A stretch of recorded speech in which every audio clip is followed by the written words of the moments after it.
Pak Yang. Assalamualaikum warahmatullahi wabarakatuh. Waalaikumsalam. Pertama-tama mari kita ucapkan salawat dan salam kepada Nabi besar kita, Nabi Muhammad Sallallahu Alaihi Wasallam. Terima kasih kepada pembimbing kita, Pak Ustadz Ayang, kepada Kang Anton dan Teh Eva yang selalu membantu kelancaran terlaksananya pengajian online Darul Yakin ini, dan juga tadi telah memimpin pembacaan Yasin kita yang kita kirimkan untuk almarhum dan almarhumah, saudara-saudara kita, mungkin orang tua kita dan keluarga kita yang telah mendahului kita. Dan terima kasih juga kepada Kang Aldo, menantu saya yang selalu merekam pengajian ini dan memastikan kelancaran Zoom kita ini. Terima kasih juga kepada peserta pengajian yang hadir saat ini, yang baik dari Belgia dan negara-negara lain. Terima kasih kepada narasumber kita kali ini, Ibu Ustazah Nur Rofiah, yang alhamdulillah bersedia hadir saat ini dengan topik menariknya tentang perempuan dalam Islam. Mudah-mudahan kita semua diberi kesehatan selalu, mengingat situasi sekarang dikarenakan naik turunnya angka COVID. Mari kita semua jaga prokes kita sehingga kita terhindar dari penyakit ini. Amin. Alhamdulillah pengajian Darul Yakin yang kesekian kalinya dapat dilaksanakan hari ini. Dan mudah-mudahan diberikan kelancaran, insya Allah untuk pengajian-pengajian berikutnya. Tanpa panjang lebar, saya serahkan kembali kepada Pak Ayang, Ustadz kita, supaya pengajian ini segera dimulai. Sekali lagi, insya Allah ini menjadi berkah, menjadi amal jariah buat kita semua. Dan saya minta maaf ada kata-kata saya yang salah kali ini. Assalamualaikum warahmatullahi wabarakatuh. Silahkan Pak Ustadz. Assalamualaikum warahmatullahi wabarakatuh. Bismillahirrahmanirrahim. Assalamualaikum warahmatullahi wabarakatuh. Waalaikumsalam warahmatullahi wabarakatuh. Alhamdulillah bidzikrihi tatma'innul qulub wa bifadlihi wa rahmatihi taghfirud dzunub. Ashhadu an la ilaha illallah khaliqul ma'bud wa ashhadu anna sayyidina Muhammad abduhu wa rasuluhu sadiqul maw'ud. Allahumma salli wa sallim wa barik ala sayyidina wa syafi'ina wa nabiyyina Muhammad wa ala alihi wa ashabihi wa asba'ihi ahli sidqi wal wafa. Subhanaka la ilma lana illa ma 'allamtana innaka antal alimul hakim. Allahumma anfa' bima 'allamtana wa 'allimna ma yanfa'una wa zidna 'ilman warzuqna fahman. Walhamdulillahi ala kulli hal. Sadaqallahul azim wa sadaqa rasuluhun nabiyul habibul karim wa nahnu ala dhalika minasyahidin wa syakirin walhamdulillahi rabbil alamin, amma ba'du. Ibu-ibu jemaah pengajian diaspora Indonesia Darul Yakin di Belgia dan di beberapa negara di Eropa yang berbahagia, yang sama-sama kita hormati Ibu Koordinator Pengajian Darul Yakin, Ibu Julizar Nurbani, beserta tim Kang Aldo, Bu Evi, ya, Bu Leli, dan dukungan dari Kang Anton beserta istri yang ada di Bali. Ibu-ibu jemaah pengajian Darul Yakin yang hadir pada kesempatan kali ini di ruang Zoom, dan Bapak, Ibu, teman sahabat sekalian yang hadir dari Indonesia atau di belahan negara lainnya secara daring, kami mengucapkan selamat datang, ahlan wa sahlan dalam pengajian Darul Yakin daring pada kesempatan kali ini. Ibu-ibu, bapak-bapak, sahabat, teman semua, alhamdulillah pada kesempatan kali ini kita akan mengaji mengenai Islam dan isu-isu perempuan di kekinian masa. Ibu-ibu yang baik, Bapak-bapak dan teman sahabat sekalian yang hadir pengajian daring kali ini, Rasulullah Shallallahu Alaihi Wasallam bersabda yang diriwayatkan oleh Imam At-Tirmidzi dan Imam Ad-Darimi dari Siti Aisyah radhiyallahu anha, Abdullah bin Abbas dan Muawiyah bin Abi Sufyan, Rasulullah Shallallahu Alaihi Wasallam bersabda, khairukum li ahlihi wa ana khairukum li ahli. Yang terbaik di antara kalian adalah yang paling baik kepada istrinya, kepada keluarganya, kepada istrinya. Jadi ahlun di dalam bahasa Arab ini, di dalam Al-Quran dan hadis, itu diartikan sebagai istri. Wa ana khairukum li ahli. Dan aku adalah yang terbaik di antara kalian kepada istriku. Dan aku adalah yang terbaik perilakunya kepada istriku di antara kalian semua. Ini hadis sahih dan hasan. Di dalam kesempatan lain Rasulullah SAW juga bersabda, yang ini diperdebatkan status hadisnya, tetapi diriwayatkan oleh Imam Ibnu Asakir dari Ali bin Abi Thalib, yang Rasulullah SAW bersabda, ma akraman nisa illa karim wa ma ahanahunna illa laim. Tidaklah seseorang memuliakan perempuan kecuali ia orang mulia, dan tidaklah seseorang itu menghina, merendahkan perempuan kecuali ia orang hina dan orang rendah. Subhanallah. Ibu-ibu pengajian Darul Yakin dan jemaah daring dan dimanapun Anda berada, dari kedua hadis ini menunjukkan kepada kita bahwa Rasulullah SAW sangat memuliakan perempuan atau istri. Bahkan di banyak riwayat betapa Rasulullah SAW itu membantu pekerjaan rumah. Oleh karena itu para ulama, para fuqaha mengatakan bahwa perempuan itu tidak ada kewajiban. Perempuan itu sebetulnya hanya diberikan cinta dan kasih sayang, yang lain itu adalah kewajiban suami.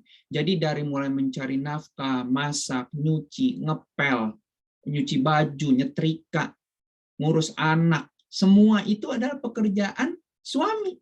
Merdeka! Ya, nih ibu-ibu seneng bener nih. Merdeka.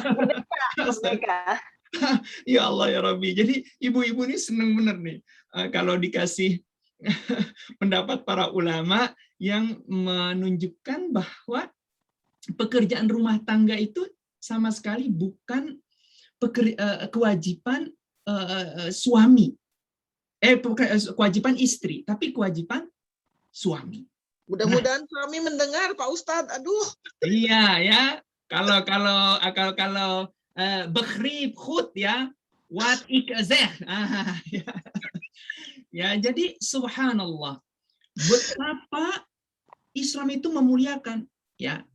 Jadi hadisnya betul perilaku Rasulullah betul. Pertanyaannya, mengapa saat ini banyak sekali kelompok-kelompok minoritas berisik yang justru mempopulerkan hadis-hadis yang dalam tanda kutip merendahkan, mengkerdilkan, menghina perempuan, sehingga Islam itu dilihat sebagai agama yang barbar terhadap perempuan. Ya, padahal saya memberikan contoh, Turki itu adalah negara pertama yang memberikan hak politik terhadap perempuan untuk milih. Ya, di awal abad ke-20. Padahal negara-negara itu baru tahun 70-an, termasuk Prancis. Itu sekarang, apalagi zaman dulu. Ada salah seorang syekh bernama Syekh Akram An-Nadwi, baru menerbitkan buku yang disebut Al-Muhadditsat, yaitu para ahli hadis perempuan. Dalam bahasa Arab berjilid-jilid, ya. Diterbitkan ringkasannya itu dalam bahasa Inggris. Kebetulan Syekh Akram An-Nadwi ini kami pernah satu kantor dengan beliau saat kami menjadi peneliti di Universitas Oxford. Jadi subhanallah, pada masa Rasulullah, kemudian sahabat tabi'in, itu banyak sekali muhadditsah atau ahli hadis perempuan. Kalau di Indonesia malah bahkan ada kerajaan Kesultanan Aceh itu 4 perempuan menjadi ratu, ya, 4 sultanah, ya. Kemudian belum lagi pahlawan-pahlawan perempuan. Nah, pertanyaannya adalah mengapa sekarang itu banyak sekali hadis-hadis yang sangat mengerikan yang membuat perempuan menjadi serba salah. Nah, telah hadir bersama kita seorang ulama perempuan, orang Indonesia tulen, ya, dosen di UIN Jakarta, tetapi ditugaskan di PT IKI, Perguruan Tinggi Ilmu Al-Quran. Beliau mengajar tingkat pasca sarjana S2 dan S3. S1-nya diselesaikan jurusan ilmu tafsir, ya, tafsir hadis di IAIN Yogyakarta. S2 dan S3-nya beliau selesaikan di Universitas Ankara, Turki, dalam bidang ilmu tafsir ulumul Quran. Ya, yang disertasi doktornya baru diterbitkan tahun 2018, beberapa tahun yang lalu.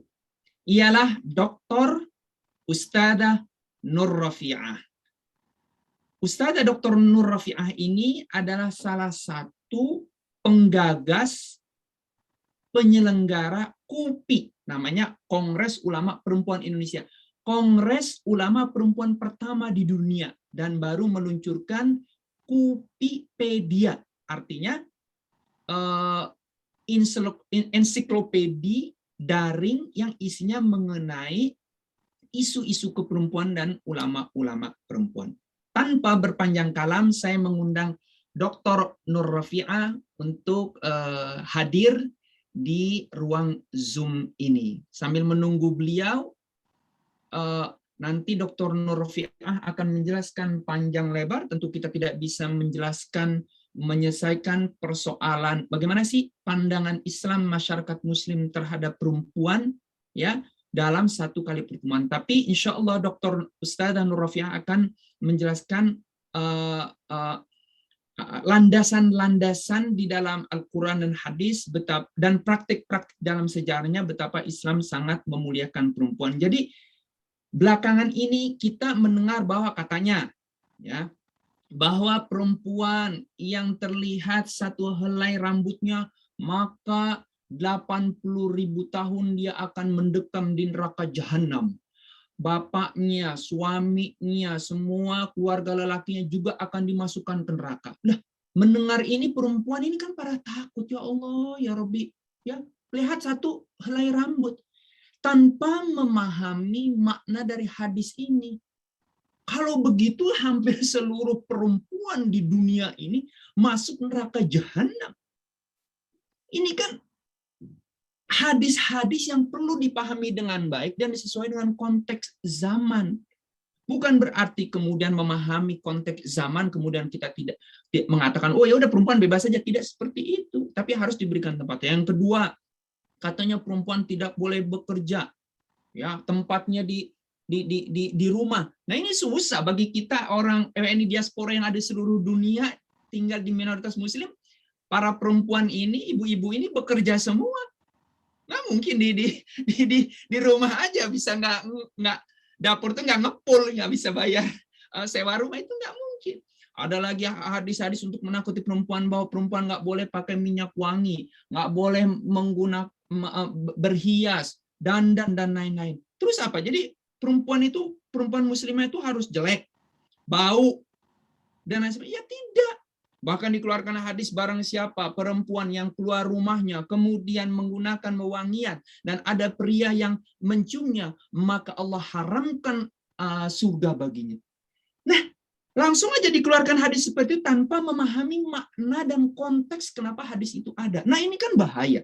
Jadi kesannya Islam itu pokoknya membangun perempuan itu kerjanya cuma sumur, dapur, tempat tidur.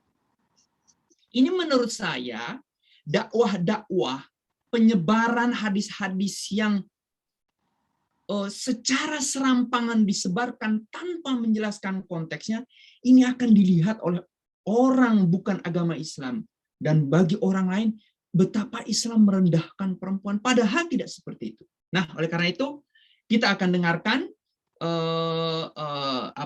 pemaparan dari Dr. Nur Rafi'ah. Kepada Ustadzah Syekhah Dr. Nur Rafi'ah, kami persilahkan. Silakan.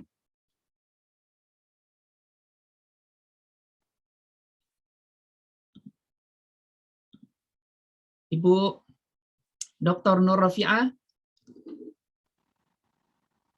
Oh, belum masuk juga. Sebentar.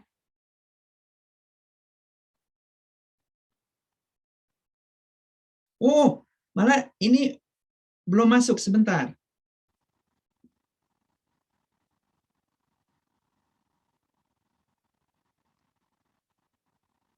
Salam Ustazah, ini udah ditunggu dari tadi. Allahumma.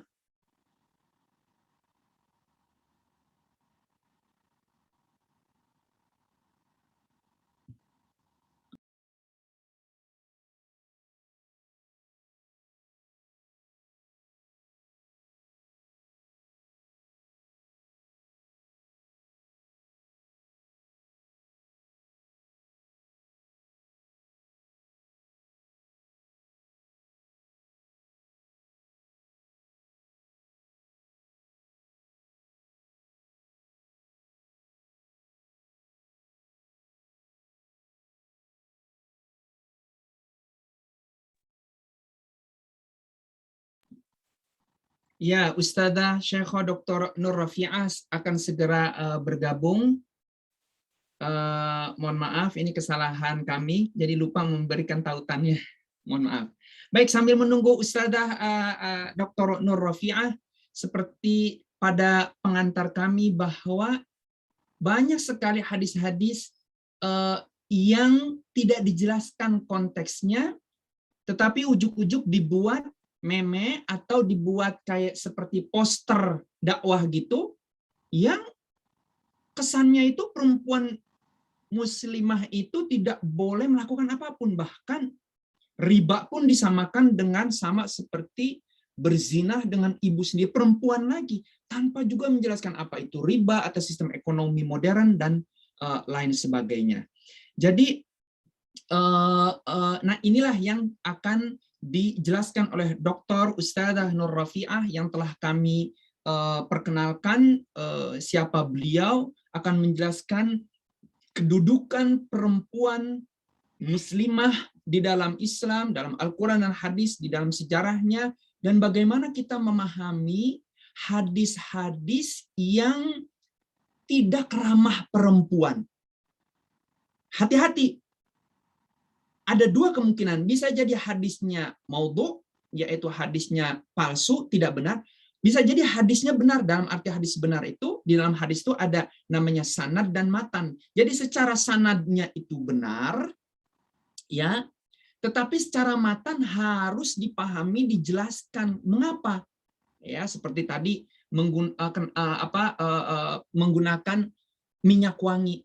Kenapa diharamkan saya itu? Karena untuk menarik pria dalam rangka melakukan maksiat. Nah, tanpa panjang kalam, insya Allah Dr. Nur Rafi'ah sudah ada di sini. Alhamdulillah sudah hadir. Silakan Ustazah Syekhah Nur Rafi'ah. Tadi kami sudah berikan pengantar panjang lebar dan juga perkenalan mengenai Ustazah Nur Rafi'ah. Waktu dan tempat kami persilakan. Silakan.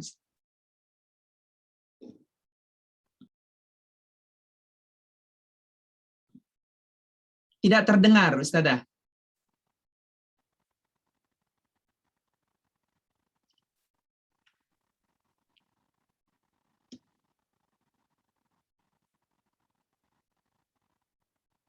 Belum terdengar.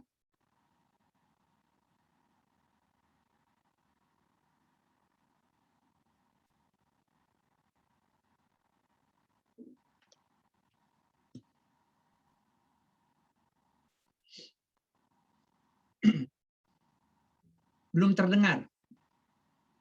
Belum.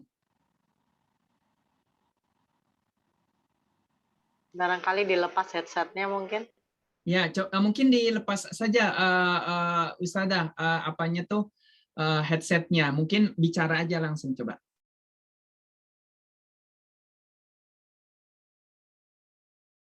Belum terdengar juga. terdengar. Ini ya. Ya, bagus, bagus. Ya, Mohon maaf ini di tempat yang tidak begitu kondusif. Ya. Semoga tidak mengganggu ya. Silakan. Jadi baik, kalau memang sudah terdengar dengan jelas, saya boleh mulai ya. Assalamualaikum warahmatullahi wabarakatuh. Waalaikumsalam Warahmatullahi wabarakatuh. Terima kasih Prof. Ayang dan Bapak Ibu sekalian yang mengikuti acara pada malam hari ini. Ini memang tema yang sangat penting sekali, dan saya sebelum membahas ini, mari panjatkan puji syukur kehadirat Allah Subhanahu wa Ta'ala yang telah memberikan kita kesehatan, keselamatan sehingga bisa hadir dalam forum ini. Salawat dan salam semoga terlimpah curahkan pada junjungan kita Nabi besar Muhammad Sallallahu Alaihi Wasallam. Saya ingin cerita saja berkaitan dengan tema ini, tetapi insya Allah cerita ini sangat memberi gambaran pada kita tentang bagaimana sesungguhnya Islam mempunyai spirit kemanusiaan penuh perempuan, yang itu terlihat sekali jika kita melihat sejarah kehadiran Islam pada abad 7 Masehi, kemudian membandingkannya dengan situasi di hari ini. Nah, apa yang penting kita sadari adalah bahwasanya pada abad 7 Masehi itu tidak hanya di Jazirah Arabia, tapi juga di berbagai belahan dunia, termasuk peradaban besar seperti Romawi dan Persia, posisi perempuan itu pada umumnya masih dipandang sebagai benda atau harta ya. Sehingga ada satu nilai yang itu berlaku umum, menjadi kepercayaan umum adalah perempuan itu milik laki-laki seumur hidupnya. Begitu lahir menjadi milik ayah, menikah menjadi milik suami, kemudian suami meninggal diwariskan pada anak atau kerabat laki-laki. Nah, situasi ini kemudian menyebabkan posisi perempuan hanyalah sebagai objek yang sepenuhnya ditentukan oleh laki-laki. Jadi apa hak laki-laki sebagai pemilik perempuan itu adalah seperti kita hari ini punya hak atas benda atau hewan peliharaan kita. Bahkan bisa suami atau ayah itu bisa yang sampai menjual anaknya. Bahkan di Jazirah Arabia kita waktu Islam datang ya, ada tradisi penguburan bayi perempuan hidup-hidup karena dianggap memalukan, kemudian menjadikan perempuan sebagai harta warisan. Satu laki-laki bisa menikahi perempuan dalam jumlah tak terbatas dan tanpa syarat adil, dan juga persetubuhan incest itu terjadi. Dan ini sekali lagi tidak hanya Jazirah Arabia, tapi juga terjadi di berbagai peradaban besar dunia lainnya. Nah, dalam situasi seperti itu, di mana perempuan belum dianggap sebagai manusia, Islam menegaskan bahwa perempuan itu adalah manusia.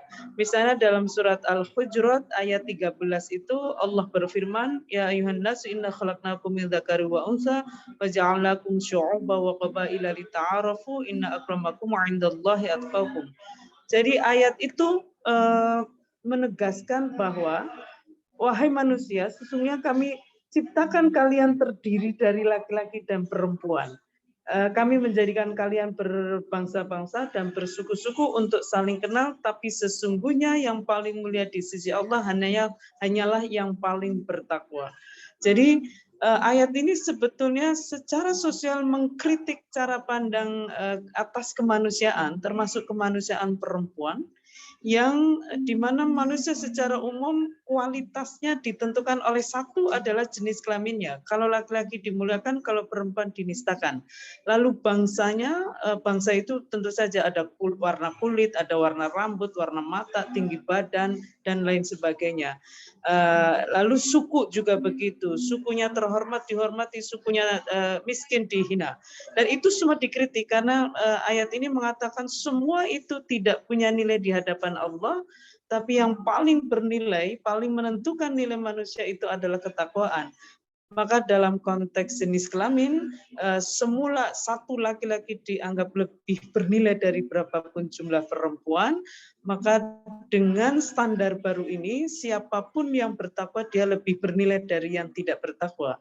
Artinya apa? Satu perempuan lebih bernilai dari berapapun jumlah laki-laki yang tidak, satu perempuan yang bertakwa lebih bernilai dari berapapun jumlah laki-laki yang tidak bertakwa, dan satu laki-laki yang bertakwa lebih bernilai dari berapapun jumlah perempuan yang tidak bertakwa, tapi bukan karena menjadi laki-laki, melainkan karena menjadi bertakwa itu. Nah, cara pandang atas kesadaran kemanusiaan yang berubah ini, berubah total, artinya menegaskan bahwa perempuan manusia itu sebetulnya tidak berhenti dengan menjadikan laki-laki sebagai standar kemanusiaan perempuan. Karena pada waktu itu, kekhasan perempuan yang punya tubuh berbeda dengan laki-laki itu, di mana laki-laki, jadi kalau dalam Islam dibangun kesadaran bahwa manusia juga bukanlah hanya makhluk fisik, melainkan juga makhluk intelektual karena punya akal, dan makhluk spiritual karena punya hati nurani. Jadi begitu perempuan dideklarasikan sebagai manusia, maka seluruh ajaran Islam tentang kemanusiaan meliputi di dalamnya perempuan. Termasuk ayat-ayat Al-Quran. Misalnya, wa ma khalaqtul jinna wal insa illa liya'budun, dan tidaklah kami ciptakan jin dan manusia kecuali untuk menghamba padaku. Maka ayat ini menegaskan bahwa laki-laki dan perempuan itu punya status melekat sebagai manusia, yaitu hanya dan hanya hamba Allah. Artinya adalah dalam situasi yang meletakkan perempuan sebagai objek dan meletakkan perempuan sebagai hambanya laki-laki, ayat yang sebetulnya menjadi inti dari ajaran Islam karena menjelaskan tentang konsep tauhid ini, menegaskan bahwa perempuan itu tidak, laki-laki dilarang keras memperlakukan perempuan sebagai hambanya, termasuk istrinya, dan perempuan juga dilarang keras untuk mendudukkan dirinya sebagai hamba laki-laki, termasuk pada suaminya. Jadi ini adalah ajaran yang sangat revolusioner sekali. Di samping itu juga ditegaskan bahwa laki-laki dan perempuan sebagai manusia punya amanah melekat, yaitu dua-duanya menjadi khalifah fil ardh, yang tugasnya adalah mewujudkan kemaslahatan seluas-luasnya di muka bumi, baik di dalam maupun di luar rumah. Karena itu cara pandang bahwa perempuan itu dunianya hanya sumur, kasur, dapur, dan bahwa 3 ruang itu kemaslahatannya menjadi tanggung jawab perempuan, itu dikritik oleh cara pandang konsep kekhalifahan ini.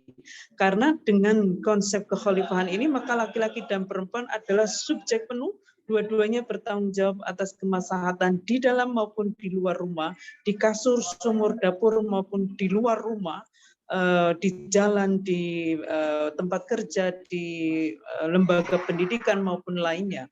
Dan dua-duanya di samping wajib mewujudkan kemaslahatan adalah juga berhak menikmatinya. Kalau dalam sistem jahiliyah, kemaslahatan itu diupayakan oleh perempuan, dinikmati oleh laki-laki. Kalau dalam Islam, dua-duanya mesti mewujudkan sekaligus menikmatinya, dan juga punya kewajiban mencegah kemungkaran dimanapun berada sekaligus dilindungi darinya. Dan ini prinsip dasar sekali karena kemudian di dalam 23 tahun kita melihat bahwa kedudukan sebagai subjek penuh ini diiringi juga dengan perubahan cara pandang bahwa pengalaman, jadi laki-laki dan perempuan itu sama-sama bukan hanya makhluk fisik, apalagi hanya makhluk seksual, apalagi hanya objek seksual, tetapi dua-duanya juga adalah makhluk intelektual dan spiritual. Di samping itu, laki-laki dan perempuan tentu saja punya persamaan sebagai makhluk fisik.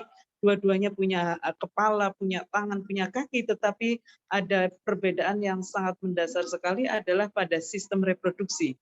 Sehingga laki-laki tubuhnya dalam sistem reproduksi itu hanya memproduksi sperma, itu durasinya menitan dan dampaknya adalah nikmat. Sementara tubuh perempuan itu mengalami menstruasi dan itu durasinya adalah mingguan. Allah menyebut di dalam Al-Quran sebagai pengalaman yang ada, sesuatu yang bisa menimbulkan rasa sakit. lalu hamil 9 bulan, kemudian melahirkan jam-jaman, mungkin harian, lalu nifas mingguan, bulanan, lalu menyusui bahkan bisa tahunan. Jadi sistem Al-Quran sendiri menyebut pengalaman hamil, melahirkan, nifas, dan menyusui itu sebagai pengalaman yang kurhan, melelahkan, bahkan wahnan ala wahnin, sakit di atas sakit. Karena itu menarik sekali bahwa Al-Quran mengubah cara pandang bahwa menstruasi itu kalau semula ya dijadikan alasan atau cara pandang terhadap menstruasi yang berkembang saat itu adalah menstruasi adalah kutukan, sehingga perempuan yang sedang menstruasi itu diasingkan, bahkan kadang ke gua, karena untuk meminimalisir kutukan yang sedang dialami oleh perempuan. Nah, ketika Al-Quran menyebut menstruasi sebagai ada, itu sebetulnya sedang mengubah cara pandang terhadap menstruasi sebagai alasan untuk menistakan karena menganggap dalam kondisi bahaya lalu diperlakukan dengan tidak manusiawi, padahal menstruasi itu sesuatu yang menyakitkan. Nah, lalu diubah menjadi ketika kepada perempuan yang sedang menstruasi. Karena itu menarik sekali untuk merenungkan bahwa menstruasi itu hanya dialami oleh perempuan, tapi petunjuk tentang menstruasi itu justru untuk suami. Wa yas'alunaka 'anil mahid qul huwa adza fa'tazilun nisaa fil mahid.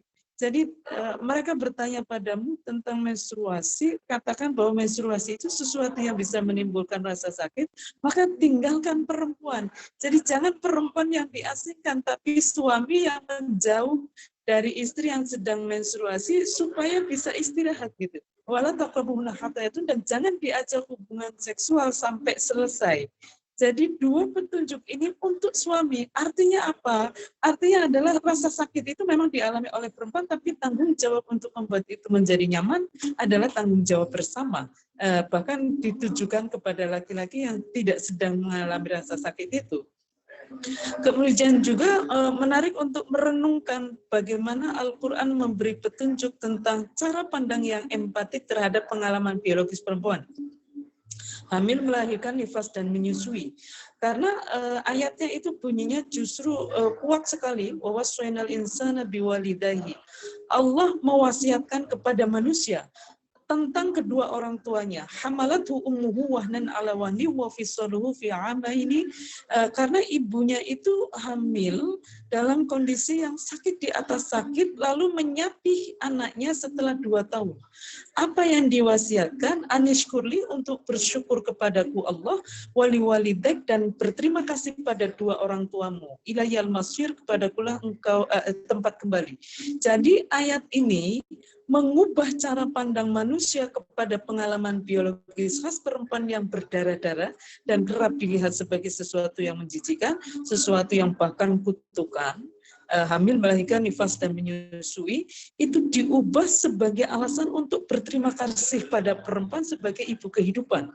Karenanya Islam punya aturan khas berkaitan dengan pengalaman biologis perempuan ini dalam puasa, sholat, haji, itu ada aturan khusus yang disebut rukhsah atau keringanan. Jadi Islam tidak menjadikan laki-laki sebagai standar tunggal kemaslahatan perempuan. Karenanya dari sini kemudian kita bisa melihat bahwa Al-Quran membangun kesadaran kemanusiaan perempuan tidak dengan menjadikan laki-laki sebagai standar tunggal kemanusiaannya, standar tunggal kemaslahatannya. Karena itu apa yang disebut maslahat mesti mempertimbangkan pengalaman biologis perempuan ini yang tidak dialami sama sekali oleh laki-laki. Kalau kita bandingkan tadi, pengalaman biologis laki-laki hanya mengeluarkan sperma, durasinya menitan, dan itu nikmat. Sementara perempuan itu mingguan, mulai dari jam-jaman ada, harian ada, mingguan ada, kemudian bulanan ada, bahkan tahunan ada, dan semua diiringi dengan rasa sakit. Karenanya apa yang disebut dengan kemaslahatan itu tidak boleh menambah rasa sakit pengalaman biologis khas perempuan ini. Khususnya yang 5 tadi itu, menstruasi, hamil, melahirkan, nifas dan menyusui karena sudah sakit gitu. Walaupun alaminya. Karena itu ketika kita misalnya melihat perkawinan anak, laki-laki tidak akan hamil, melahirkan, nifas dan menyusui di usia anak. Sementara perempuan bisa mengalaminya. Karena kemaslahatan di dalam perkawinan menurut Islam itu adalah untuk laki-laki dan perempuan, sementara perempuan mengalami hamil, melahirkan, nifas dan menyusui di usia dewasa saja sudah wahnan ala wanin, apalagi di usia anak. Sehingga perkawinan anak di dalam Islam atau perkawinan yang dicita-citakan oleh Islam itu adalah dua-duanya siap, bahkan tidak hanya secara fisik tetapi juga secara psikis. Ini yang disebut dengan akil baligh. Akalnya sudah dewasa dan tubuhnya juga sudah siap. Dan anak secara tubuh tentu saja belum siap untuk hamil, melahirkan, nifas dan menyusui. Ini yang pertama. Yang kedua adalah pengalaman khas manusia secara sosial, di mana perempuan itu rentan sekali mengalami karena sejarah tadi ya, sejarah tindakan tidak manusiawi pada perempuan hanya karena menjadi perempuan dan karena dianggap sebagai objek itu, maka penting sekali untuk mewaspadai kerentanan perempuan untuk mengalami kezaliman hanya karena menjadi perempuan. Khususnya 5, yaitu stigmatisasi. Misalnya menganggap itu dianggap gara-garanya adalah perempuan. Bahkan perempuan menjadi korban perkosaan pun yang dianggap sebagai akar masalah adalah bajunya perempuan. Jadi bukan kegagalan laki-laki yang kemudian mengendalikan nafsunya sehingga kemudian melakukan perkosaan. Jadi cara pandang seperti ini jelas bertentangan dengan Islam, melihat perempuan sebagai sumber fitnah. Mengapa? Karena laki-laki dan perempuan sebagai manusia itu seperti firman Allah, fa'alhamaha fujuraha wa taqwaha. Jadi laki-laki dan perempuan itu sama-sama diberi kecenderungan untuk berbuat buruk sehingga menjadi sumber fitnah, dan kecenderungan untuk berbuat baik sehingga menjadi sumber anugerah. Nah, cara pandang yang hanya melihat perempuan sebagai sumber fitnah itu jelas bertentangan sekali dengan ajaran Islam. Yang kedua adalah marginalisasi. Marginalisasi itu adalah menghambat, menutup akses perempuan terhadap sumber-sumber penting dalam kehidupan, termasuk terhadap tubuhnya sendiri. Misalnya karena menjadi anak perempuan, lalu dipaksa nikah dengan alasan wali mujbir atau hak ijbar. Hak ijbar ini kerap dipahami sebagai hak untuk memaksa anak perempuan nikah dengan laki-laki yang dia tidak mau. Dan itu sangat perlu sekali untuk direfleksikan karena ijbar berbeda sekali dengan ikroh. Ikroh itu adalah memaksa karena benci, tidak ada rasa sayang, sedangkan ijbar itu justru memastikan kebaikan karena ada sayang. Sehingga hak ijbar itu semestinya dipahami sebagai bahkan kewajiban orang tua untuk memastikan calon suami anak perempuannya adalah laki-laki yang baik. Gitu. Karena apa? Karena sayang. Ini marginalisasi ya. Padahal perempuan kalau dipaksa menikah, dia tentu saja akan mengalami pemaksaan hubungan seksual, kemudian pemaksaan hamil, melahirkan, nifas dan menyusui. Padahal hamil, melahirkan, nifas dan menyusui dengan suami yang sangat dicintainya pun sudah wahnan ala wanin. Apalagi kalau dialami karena dipaksa gitu. Nah, yang ketiga adalah subordinasi. Ini adalah cara pandang yang melihat perempuan rendah atau lebih rendah dari laki-laki. Misalnya adalah melihat perempuan hanya sebagai objek seksual, sehingga perempuan hanya dilihat sebagai alat seksual yang nilainya tergantung pada sejauh mana dia menarik secara seksual bagi laki-laki. Karenanya kalau perempuan cantik disayang, bernilai, berkualitas, dianggapnya begitu. Sementara perempuan yang tidak cantik atau tadinya cantik kemudian menua, lalu dianggap sudah tidak berfungsi sebagai alat pemuas seksual, lalu diceraikan, lalu ditelantarkan, dan lain sebagainya. Ini jelas adalah perilaku yang sangat jahiliyah sekali. Atau yang kedua adalah sebagai mesin reproduksi. Perempuan itu hanya dilihat sebagai mesin reproduksi sehingga laki-laki ingin punya anak, lalu diproses, dia menuangkan spermanya ke vagina perempuan, lalu perempuan sebagai mesin memprosesnya hingga menjadi anak. Dan cara pandang seperti ini jelas menistakan perempuan karena baik sebagai alat pemuas seksual maupun sebagai mesin reproduksi, kalau perempuan kemudian tidak bisa punya anak, dianggap tidak berharga. Dan baru setelah teknologi berkembang kita tahu perempuan tidak hamil itu bisa karena sperma yang tidak berkualitas.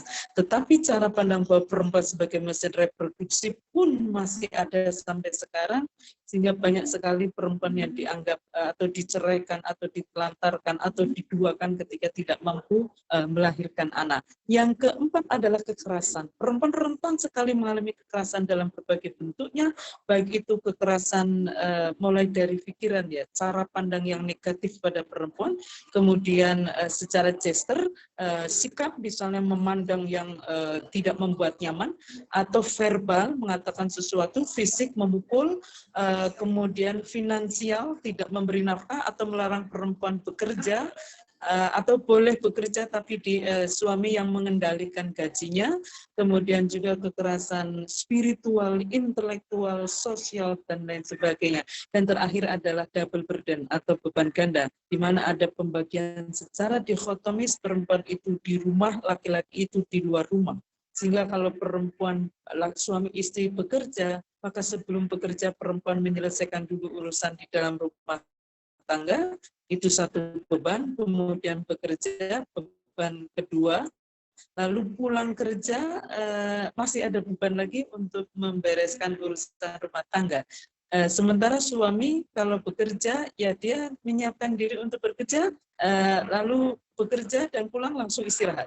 Atau bahkan ketika suami nganggur, cara pandang ini misalnya tetap dianut, lalu dia tinggal di rumah, bahkan ketika istri menjadi pencari nafkah tunggal keluarga, itu bisa yang istrinya bebannya luar biasa sekali, laki-laki justru nol ya, nol karena dia tidak bekerja dan di rumah itu tidak ada beban secara domestik gitu. Nah, 5 ketidakadilan berbasis gender atau hanya karena menjadi perempuan ini juga di dalam 23 tahun itu kelihatan sekali contohnya ya, kelihatan sekali sedang diubah dan diberi perhatian khusus oleh Islam. Saya akan contohkan dalam hal waris ya. Bagaimana perempuan itu awalnya menjadi objek lalu menjadi subjek penuh. Jadi abad 7 Masehi, perempuan itu masih dijajakan harta warisan ketika Islam datang. Lalu apa yang dilakukan oleh Islam itu adalah melarang keras menjadikan perempuan sebagai harta warisan. Dan Islam tidak berhenti di situ karena kemudian Islam memberi jaminan harta warisan anak perempuan dan dalam posisi sebagai istri itu separuh dari laki-laki di posisi yang sama. Tapi Islam tidak berhenti di sini karena Islam juga memberi contoh bagaimana laki-laki dan perempuan itu bisa mendapatkan harta warisan yang sama persis, yaitu ketika menjadi ayah dan ibu yang anaknya meninggal punya anak, dua-duanya sama-sama dapat 1/6. Dan tidak berhenti di situ karena Islam kemudian ketika perempuan meninggal, perempuan kemudian bisa, Islam mengakui hak atas perempuan untuk memiliki harta sampai dengan setelah matinya. Karena harta perempuan setelah matinya tetap dianggap sebagai harta perempuan yang mesti dibagikan kepada ahli waris yang terhubung dengannya. Jadi perubahan dahsyat itu terjadi dalam 23 tahun. Mari kita bandingkan, bahkan di Inggris saja, itu baru membatalkan undang-undang yang membolehkan suami menjual istri pada awal abad 19 dan baru mengakui perempuan bisa mempunyai harta itu di akhir abad 19 atau 12 tahun setelah Islam selesai datang. Jadi ada proses panjang seperti itu. Karenanya kalau kita mau memahami Islam, termasuk hadis, ayat, itu mesti mewaspadai 3 jenis teks ya, Bapak Ibu sekalian. Pertama adalah teks titik berangkat, yaitu putus ya, punya asumsi bahwa Al-Quran tentang bidadari surga ini adalah yang sedang menggambarkan cara berpikir masyarakat dalam dunia nyata. Orang adalah punya istri tak berhenti. Sekarang masih putus. Gimana? Apakah terdengar? terdengar Apakah tapi terdengar? agak putus-putus. Tak sejak tadi atau baru saja? Ya, baru 1 menit belakangan. Oh, baru 1 menit belakangan. Sebetulnya materi saya sudah nyaris selesai, tinggal Lanjut 1 aja, poin lanjut. saja. Ya, bagus. 1 Lanjut. poin saja. Ya, lanjut terus. Jadi di dalam Al-Quran, termasuk di teks hadis ya, ada teks Al-Quran, ada teks hadis, kita mesti menyadari ada 3 jenis teks. Satu adalah teks yang merefleksikan titik berangkat, jadi saya sebut sebagai teks titik berangkat adalah teks apa saja yang punya asumsi perempuan itu objek. Misalnya teks tentang bidadari surga, ini kan banyak sekali. Nah, yang ini merefleksikan kondisi masyarakat atau cara berpikir masyarakat waktu itu yang memang masih melihat perempuan sebagai objek. Karena ya hati-hati memahami surga, karena gambaran akhir dari surga itu adalah wujuhu yawma idzin nadhirah ila rabbiha nadhirah. Wajah orang yang beriman itu berseri-seri bukan karena mau bertemu dengan bidadari, melainkan mau bertemu dengan Tuhan. Bahkan ada gambaran lain yang menegaskan bahwa apapun gambaran tentang surga yang bersifat fisik itu hanya perumpamaan. Masalul jannatil lati wa'idal muttaqun. Perumpamaan surga yang dijanjikan pada orang yang bertakwa adalah termasuk tentu saja di dalamnya adalah gambaran bidadari itu. Nah, yang kedua adalah teks apapun, mau ayat mau hadis, yang mengandung asumsi perempuan itu sepersekian dari laki-laki. Misalnya poligami. Itu jelas setengah, sepertiga, seperempat. Atau bagian waris tadi, setengah. Atau nilai saksi perempuan dalam hutang piutang, separuh dari laki-laki. Itu ayat target antara. Gitu. Nanti ada yang ketiga, yaitu ayat tujuan final. Adalah ayat yang punya asumsi perempuan itu setara penuh dengan laki-laki. Misalnya apa? Inna akramakum indallahi atqakum, itu contoh. Atau ayat monogami. Wa in khiftum alla ta'dilu fawahidatan aw ma malakat aymanukum. Itu zaman abad 7 Masehi ya, sudah ada pesan monogami di dalam Al-Qur'an. Jadi perkawinan yang diidealkan oleh Islam itu sesungguhnya adalah monogami yang adil. Gitu. Bukan poligami. Mengapa? Karena cita-cita tertinggi dari Islam itu adalah mewujudkan sistem kehidupan termasuk sistem perkawinan yang menjadi anugerah bagi semesta, termasuk di dalamnya adalah bagi perempuan. Sekarang saya tanya, jadi sistem perkawinan yang dicita-citakan oleh Islam itu adalah perkawinan itu menjadi anugerah bagi semua pihak. Nah, pertanyaannya adalah mana di antara poligami dan monogami yang lebih dekat pada sistem kehidupan yang dicita-citakan oleh Islam tadi, gitu. Jadi yang kedua misalnya juga berkaitan dengan waris. Posisi ayah ibu yang dapat 1/6 itu contoh juga tujuan final tadi. Karena dia merefleksikan ayah ibu sebagai subjek yang setara. Lalu pada kesaksian ya, dalam sumpah li'an itu Bapak Ibu, disebutkan bahwa kalau suami menuduh istrinya zina kan harusnya ada 4 saksi. Kalau nggak punya 4 saksi, dia sumpah berapa kali? 5 kali. Dan istri bisa membatalkan sumpah suami dengan cara sumpah juga 5 kali gitu. Jadi contoh yang target antara ada, contoh tujuan final juga ada. Problemnya adalah nanti pada pemaknaan. Jadi apakah kita nanti akan tergantung kepada kesadaran kemanusiaan perempuan yang kita punya. Apakah dalam alam bawah sadar kita, atau gini, kita ini punya cara pandang perempuan itu objek, subjek sekunder, ataukah subjek penuh gitu. Itu akan mempengaruhi kecenderungan kita dalam berinteraksi dengan teks. Kalau cara pandang kita pada perempuan masih objek, itu kecenderungannya adalah terus-menerus pada teks-teks titik berangkat. Karena sesuai dengan cara pandangnya. Kalau kita melihat perempuan sebagai subjek sekunder, pasti kecenderungannya adalah pada ayat target antara. Gitu. Kalau kesadaran kita melihat perempuan itu sebagai subjek penuh, maka kecenderungan kita adalah melihat pada ayat atau teks tujuan final yang meletakkan keduanya sebagai subjek penuh.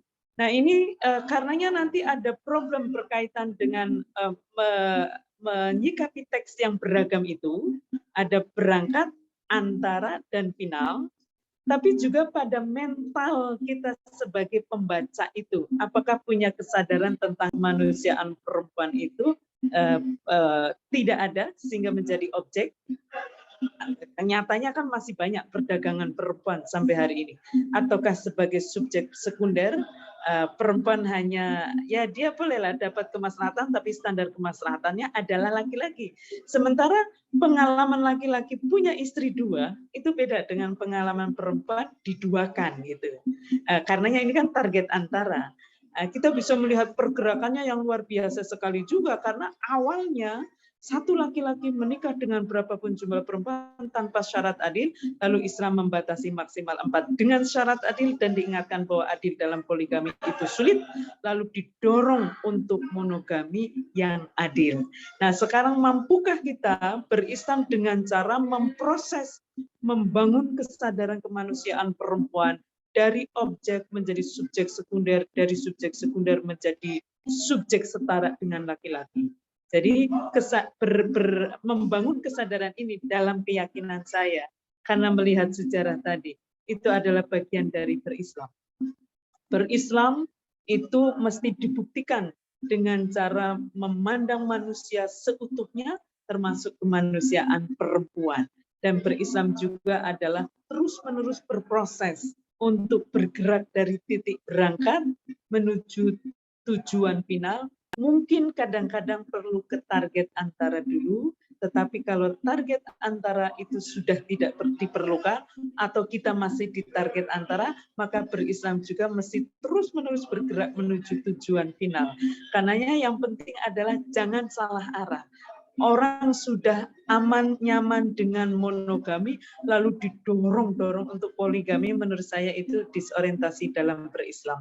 Saya kira pengantar saya mungkin cukup itu saja ya Prof, supaya ada kesempatan untuk tanya jawab, dan mudah-mudahan kita semua bisa berproses terus-menerus, membangun kesadaran kemanusiaan tidak hanya sebagai makhluk fisik, apalagi hanya makhluk seksual, apalagi sebagai objek seksual, tetapi makhluk fisik yang sekaligus sebagai makhluk intelektual dan spiritual, lalu kita secara maksimal menggunakan akal budi kita untuk terus-menerus termasuk dalam memahami agama itu bisa berdampak kemaslahatan bagi semua pihak termasuk bagi perempuan. Terima kasih, semoga bermanfaat. Assalamualaikum warahmatullahi wabarakatuh.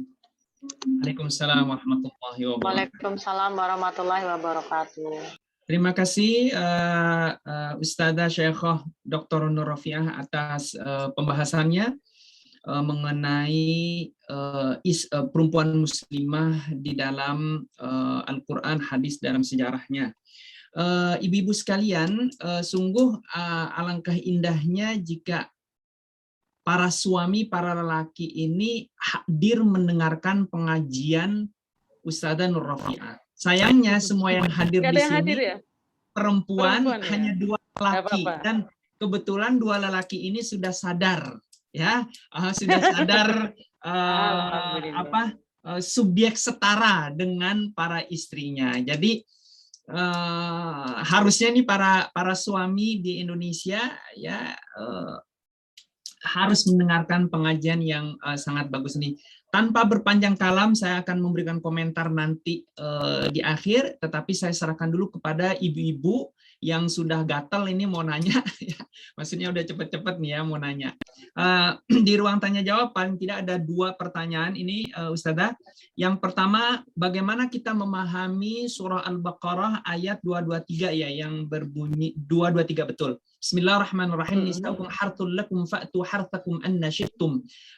Perempuan istri sekalian adalah ladang kalian, datangilah ladang kalian sesuai yang kalian inginkan. Artinya bagaimana memahami ayat ini yang mungkin sering dipakai oleh para suami untuk dalam tanda kutip mungkin memaksa atau minta jatah, ya, jatah preman.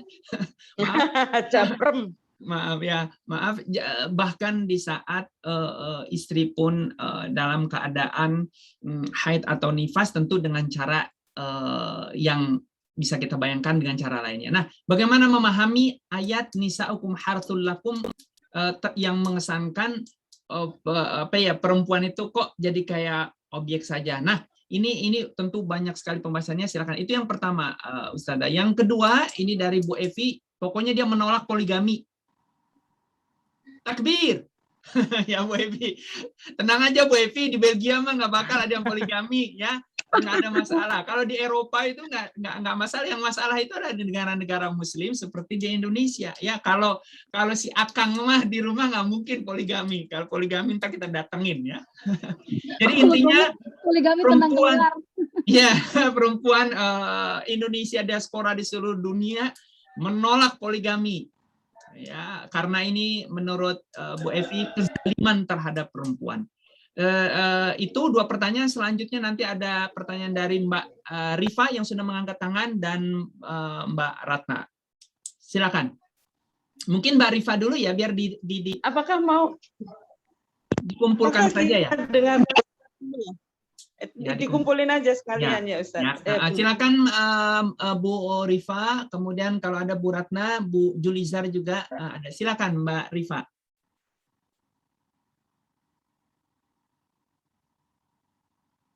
Oh, mungkin ngangkat tangan tapi mungkin lagi di belakang. Silakan Bu Ratna atau Bu Julizar, tadi udah kelihatan udah ini nih, angkat tangan aja.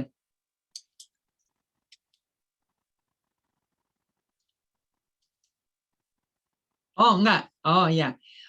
Kemudian, ini yang ketiga ada komentar ya.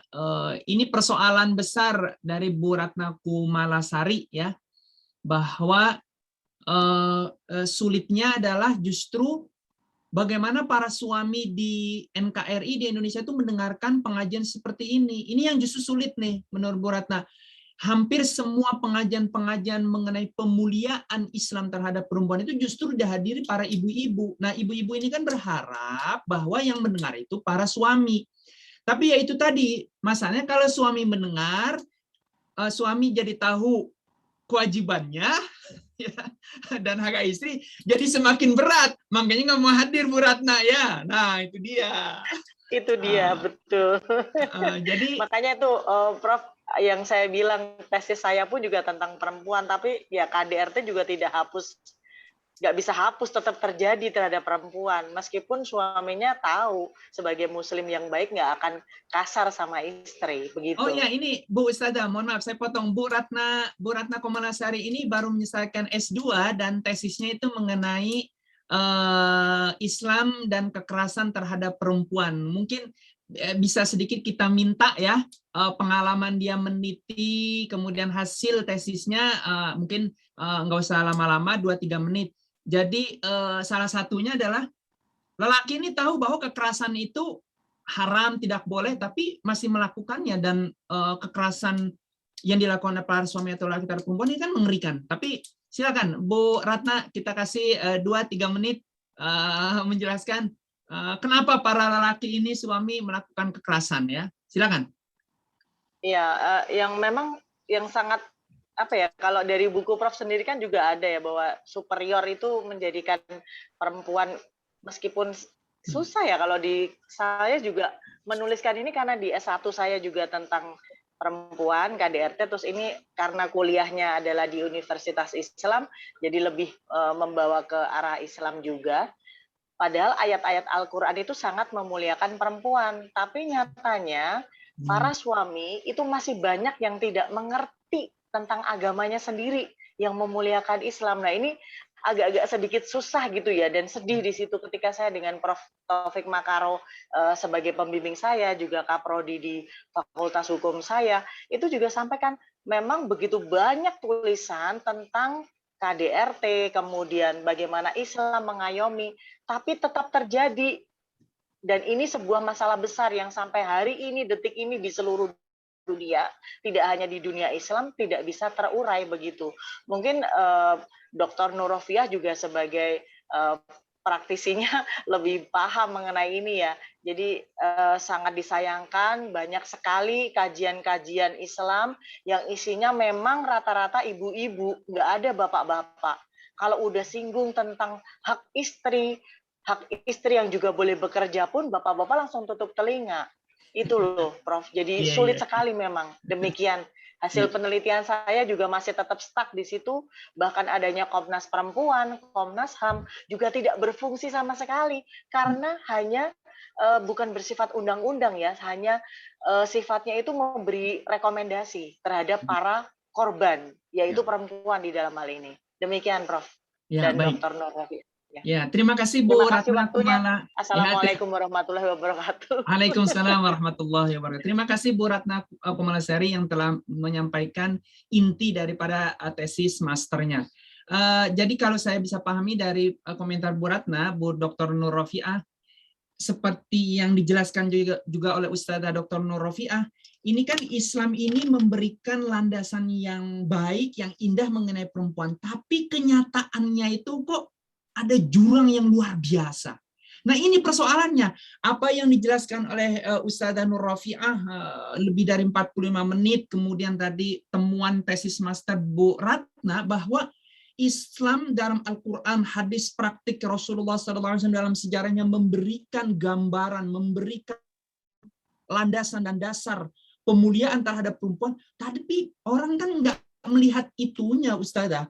Orang melihat kenyataannya. Lihat tuh orang Islam, lelaki Islam memukuli perempuannya, lelaki Islam melarang perempuannya bekerja, berpolitik, jadi guru, jadi ustazah, semuanya dilarang. Nah ini kenyataannya seperti yang ditemukan di tesisnya Bu Ratna. Jadi kenyataannya itu jauh gitu loh. Apa yang dijelaskan Bu Nur Rofiah, mungkin ibu-ibu yang apalagi yang tinggal di luar negeri semuanya mungkin sudah paham gitu ya, itulah intinya Islam. Tapi kenyataannya di Indonesia itu ya para lelaki tadi udah dijelaskan. Kalau istri bekerja, istri itu udah punya beban ganda, harus nyiapin sebelum berangkat, kerja juga dia capek, pulang juga dia harus nyiapin makanan, suami tinggal ongkang-ongkang kaki. Ditambah lagi akhir pekan yang harusnya bantu istri, ongkang-ongkang kaki lagi. Nah, baru suami-suami yang tersadarkan ini yang membantu, misalnya seperti saya gitu yang tersadarkan gitu ya.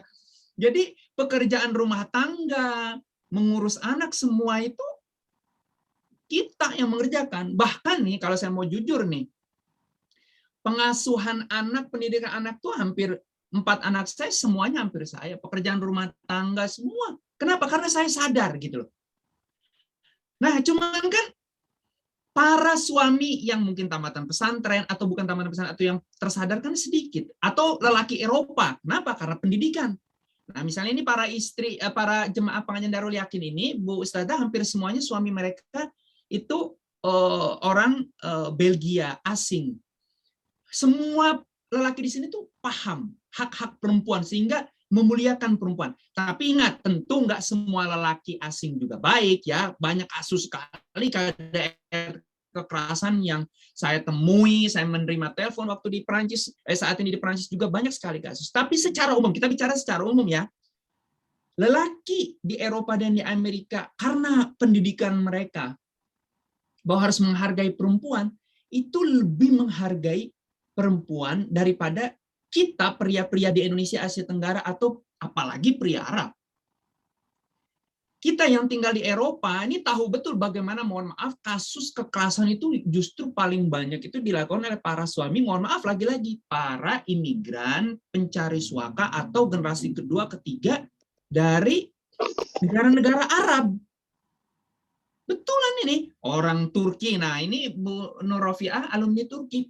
Orang Turki yang ada namanya bunuh karena kehormatan, ya, killing honor. Ya, killing honor. Jadi banyak sekali perempuan-perempuan, kan orang perempuan Turki itu cantik-cantik ya Bu Nur Rofiah, yang kelihatan misalnya dia pacaran sama orang Jerman gitu ya, atau orang Belgia, atau pokoknya bukan sama-sama orang Turki. Itu bagi bapak-bapak yang masih tradisi Turkinya kuat itu dibunuh sama bapaknya, sama saudaranya, disiram bensin dan lain sebagainya. Ini kan mengerikan. Lagi-lagi orang Islam lagi. Ya, kemudian orang-orang Maghribi yang melakukan kekerasan, kadang mereka berkelahinya pun di depan umum gitu loh. Misalnya saya nih sekarang lagi di Prancis nih, Bu Ustazah, di Bordeaux. Kemarin misalnya baru mau ke hotel saya dari polisi, dari imigrasi, itu suami istri dengan 3 anak berantem. Bayangin. Kan dilihat orang ya, dari mukanya kan udah kelihatan. Ini orang Perancis tapi asalnya dari Maghrib. Belum bahasanya. Berantem, dan itu nggak malu mereka. Ini kan membuat citra Islam jelek ya. Jadi intinya adalah bahwa dari pemaparan Bu Nur Rofiah, Ustaz Nur Rofiah yang bagus, itu kenyataannya jauh, ya, jauh. Dan seperti bainas sama'i was sumur, seperti langit dan bumi gitu loh. Nah, apa yang harus kita lakukan Ibu Nur Rofiah? Apa kita wajibkan aja para suami kayak dulu ikut Pancasila P4 ya? Gender dan Islam itu gimana? Silakan Bu Nur Rofiah. Tadi ada 4 pertanyaan dan komentar. Silakan, silakan. Ya, terima kasih Ibu-ibu atas komennya yang luar biasa. Saya ingin menjawab secara umum dulu ya, bahwa memahami Islam itu spirit kemanusiaan penuh perempuan itu hanya mungkin tertangkap oleh kita kalau kita melihat Islam sebagai sistem ajaran. Jadi tidak yang mana ayat yang sesuai diambil, terus yang nggak sesuai diabaikan gitu ya. Tetapi sebagai sebuah sistem ajaran yang itu terdiri dari 3 unsur. 3 unsur tersusun secara hierarkis, atas, bawah, bawahnya lagi gitu. Yang paling tinggi sekali itu adalah ajaran Islam tentang misinya. Apa itu misi Islam? Wa ma arsalnaka illa rahmatan lil alamin. Jadi Islam itu punya cita-cita untuk mewujudkan sistem kehidupan yang menjadi anugerah bagi semesta. Nah, inilah perbedaan antara sistem yang Islami dengan sistem yang dolim. Karena sistem yang dolim itu sudah menjadi anugerah. Cuma baru menjadi anugerah bagi pihak yang kuat dan dominan saja. Sementara bagi pihak lemah atau du'afa dan pihak rentan dilemahkan atau mustad'afin, sistem yang dolim itu menjadi musibah. Sehingga sistem tersebut bukan sistem kehidupan yang dicita-citakan oleh Islam. Sistem kehidupan itu apa? Sistem kehidupan individu, perkawinan, keluarga, masyarakat, negara, bahkan dunia. Dan termasuk di dalamnya juga adalah sistem beragama, sistem sosial, politik, budaya, ekonomi, dan lain sebagainya. Jadi semua sendi kehidupan yang dicita-citakan oleh Islam itu adalah sistem itu menjadi anugerah bagi semua pihak, terutama du'afa dan mustad'afin ini. Nah, yang kedua adalah ajaran Islam berkaitan dengan fondasi moral. Apa itu? Ayat atau hadis manapun yang berkaitan dengan prinsip dan nilai dasar di dalam Islam. Seperti tauhid, seperti iman, ihsan, kemaslahatan, kemanusiaan, keadilan, keselamatan, kesehatan, keamanan, perdamaian, kenyamanan, kelestarian alam, dan aneka nilai kebajikan universal lainnya. Jadi misalnya i'dilu huwa aqrabu littaqwa, bersikaplah adil karena itu lebih dekat pada takwa. Ini adalah ayat tentang fondasi moral. Dan seluruh ayat ajaran Islam berkaitan dengan fondasi moral itu kalau diringkas itu kira-kira bunyinya adalah liutammima makarimal akhlak, untuk menyempurnakan akhlak mulia manusia termasuk akhlak pada perempuan. Jadi cita-citanya menciptakan sistem kehidupan yang menjadi anugerah bagi semesta termasuk anugerah bagi perempuan. Nah, fondasi moral itu seperti tadi, liutammima makarimal akhlak. Karena itu ajaran Islam yang valid itu pasti mencerminkan dia menjadi anugerah bagi semesta termasuk bagi perempuan, sehingga tidak mengandung diskriminasi, tidak mengandung stigmatisasi, tidak mengandung marginalisasi dan lain sebagainya. Kalau sudah mengandung itu berarti bukan tidak valid, dan itu bisa jadi adalah target antara bahkan dia titik berangkat. Dan yang terakhir, jadi ada misi, ada fondasi moral, yang terakhir adalah petunjuk atau sistem ajaran Islam yang berkaitan dengan cara, yaitu cara memproses realitas kehidupan nyata yang masih dolim, supaya bergerak menuju sistem kehidupan yang menjadi anugerah bagi semua pihak, terutama du'afa dan mustad'afin, sebagaimana dicita-citakan oleh Islam. Jadi satu sebagai sistem. Nah, ayat tentang atau teks apapun tentang misi dan fondasi moral itu tidak boleh dinegosiasikan. Dimanapun, kapanpun mesti dipahami dan dipegang erat-erat. Tetapi petunjuk tentang cara, kalau realitas yang dihadapi berubah, tidak sama dengan realitas seperti turunnya Al-Quran, lalu berdampak pada pemahaman tekstual atas petunjuk tentang cara ini justru melahirkan dampak yang bertentangan dengan misi dan fondasi moralnya, maka saat itulah petunjuk tentang cara ini harus dinegosiasikan.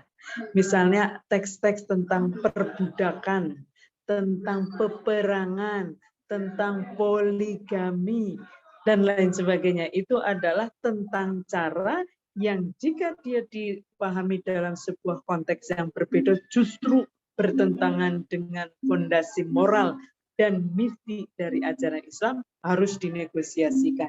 Gimana cara menegosiasikannya adalah dengan hanya menerapkan ketika konteksnya sama.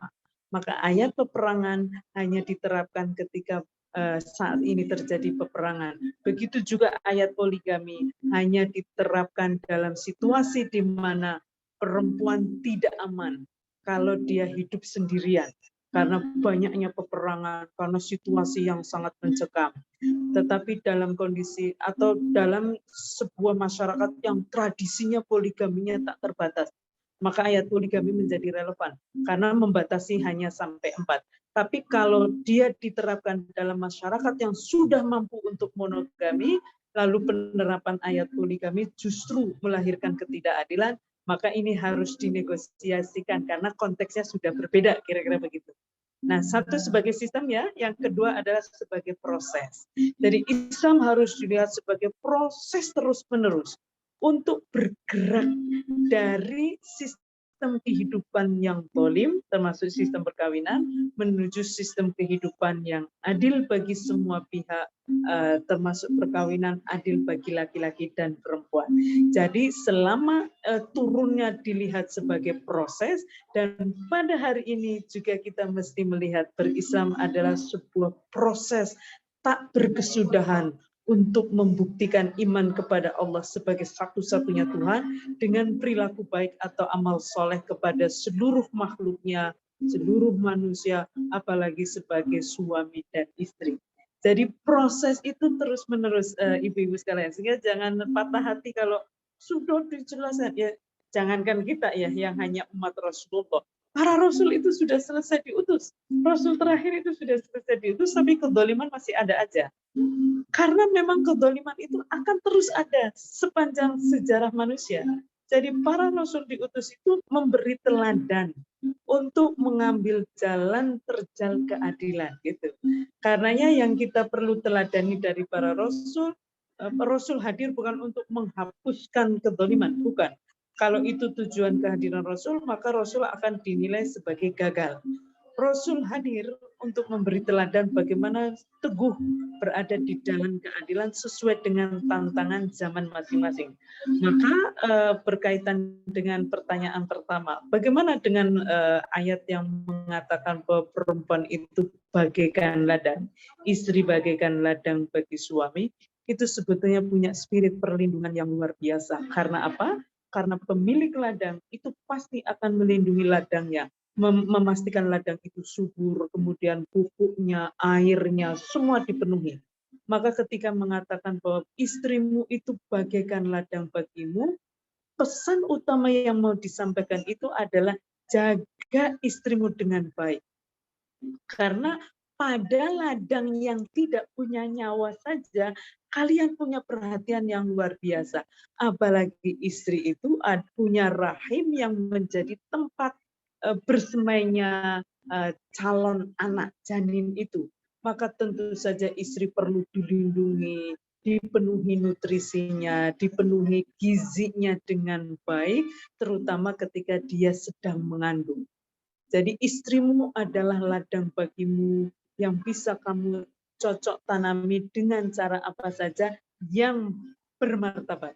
Jadi bukan apa saja lalu kemudian boleh diperkosa dan sebagainya, bukan itu. apalagi lanjutan dari ayat itu adalah waqaddimu li anfusikum, dan utamakanlah kebaikan bagi diri kalian laki-laki dan perempuan, wattaqullaha wa'lamu annakum mulaqu wabasyiril mu'minin. Wattaqullah, bertakwalah kepada Allah. Jadi ketika bicara tentang etika hubungan seksual, itu disebut-sebut kata bertakwalah kepada Allah, artinya adalah sikap suami istri dalam berhubungan seksual. Apakah caranya membuat maslahat bagi diri sendiri sekaligus pasangannya atau tidak, itu menentukan nilai ketakwaannya di hadapan Allah. Jangan salah, perilaku kita hubungan sampai di atas ranjang, dan di atas ranjang itu kan kemungkinan tidak diketahui oleh orang lain. Wabasyiril mu'minin wattaqullaha wa'lamu annakum mulaqu, dan ketahuilah bahwa kalian akan menjumpai Allah untuk mempertanggungjawabkan apa yang kalian lakukan di atas ranjang itu. Wabasyiril mu'minin, berilah kabar gembira orang yang beriman, karena orang beriman itu tidak peduli dilihat orang atau tidak, dia yakin dilihat oleh Allah, maka tidak akan melakukan tindakan yang menyakiti pihak lainnya. Gitu.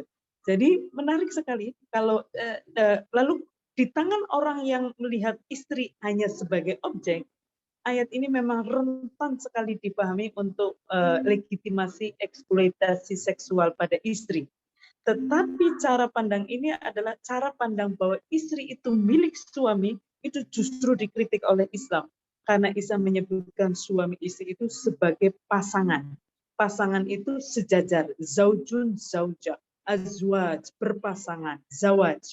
Maka cara pandang suami sebagai pemilik istri seperti yang terjadi di masyarakat kita, itu justru dikritik oleh Islam.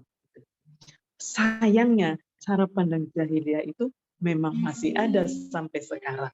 Jadi artinya adalah berislam itu, bagian dari proses berislam itu adalah gimana caranya mengubah cara pandang bahwa istri itu milik suami menjadi suami dan istri itu berpasangan. Gitu.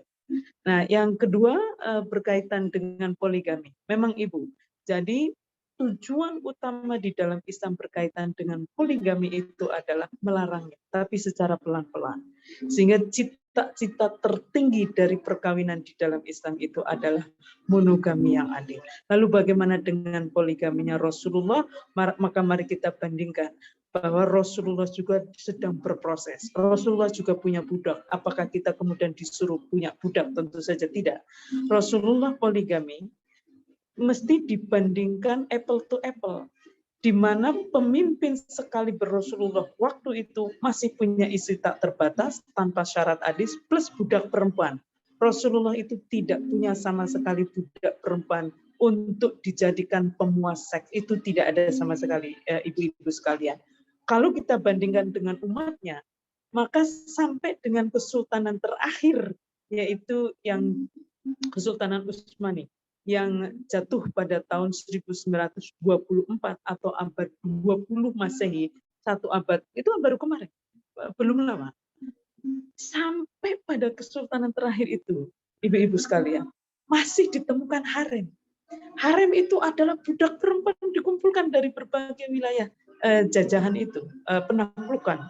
Jadi ini niru siapa? Karena Rasulullah itu tidak punya budak perempuan sama sekali. Artinya apa? Rasulullah punya istri segitu ya, itu di zamannya sangat sedikit sekali, apalagi tidak punya budak.